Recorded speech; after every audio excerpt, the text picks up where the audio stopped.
Почитувани, штотку ја добив лошата вест од општина Кавадарци, односно за трагедијата која што се има случајно кај семејството Гергеви, кои што во рок од 3 дена ги загубија своите 2 сина во борбата со COVID-19. Пред 3 дена 26 годишниот, а денес неговиот помал брат 21 годишниот син, кој што воедно и најмладиот верифициран случај од COVID-19. Искрено сочувство упатувам до семејството и до нивните блиски. Се придружуваме сите кои што сме и што не сме тука, се придружуваме. Благодарам. Почитувани, дојде и тој ден мафијата да влезе во највисокиот орган на една држава, а тоа е Уставниот суд на Република Македонија. И тоа не преку било кој, туку директно преку жената која јавно на медиум има кажано дека се чувствува како комуњарка. Значи, без никаков срам, судијка која има 34 години стаж, јавно на медиум да каже дека е СДСМовка, е само одраз на нејзиниот карактер. Ако оваа судијка која во занесот од нејзината поддршка која што ја има од налогодавачот Зоран Заев за сите политички монтирани пресуди кои што ги водеше, се дрзна јавно да кажува за нејзината политичка определба, можете да замислите каков изграден кадар ќе ни влезе во Уставниот суд на Република Македонија. За оваа денешна точка која ни ја предложија од Републичкиот судски совет, најверојатно немало многу дилеми за изборот на кадар кој доаѓа директно преку седиштето во Бикајчка.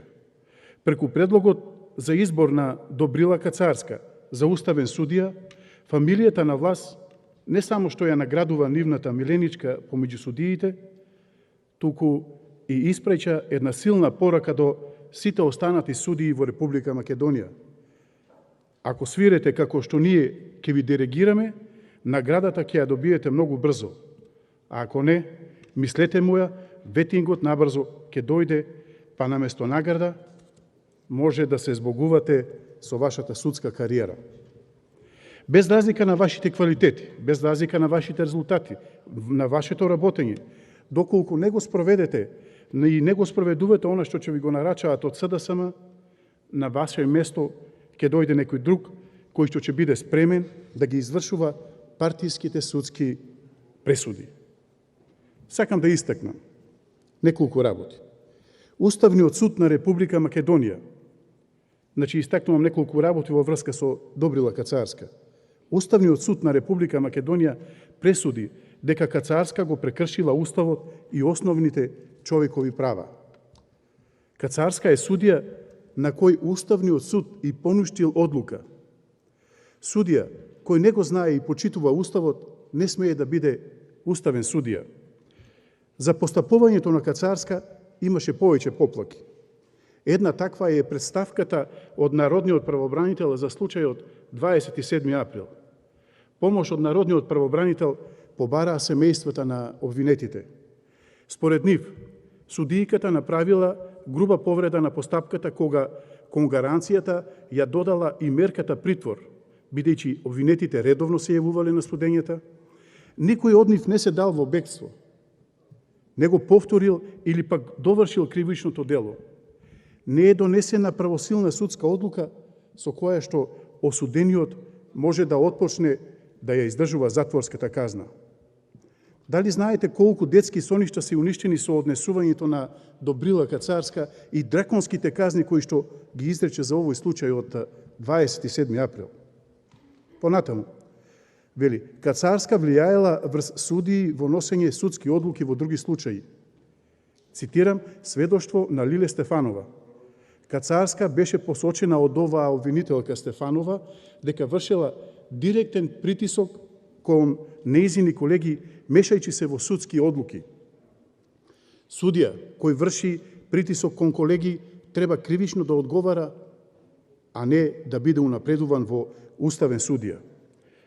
Со ваквиот предлог за кадар на уставен судија, сакам да кажам дека критериумите за изборот на уставен судија се спуштени на многу ниско ниво. Замислете, почитувани пратеници, колку власта го подценува овој законодавен дом, сите овде ка нас. ни предлагаат скандалозен предлог за уставен судија, а никој не се ни обидува барем две реченици да најде, да ја образложи биографијата на госпоѓа Кацарска во низиниот професионален ангажман. Но нивната математика е секако се имаме мнозинство во собранието какво такво.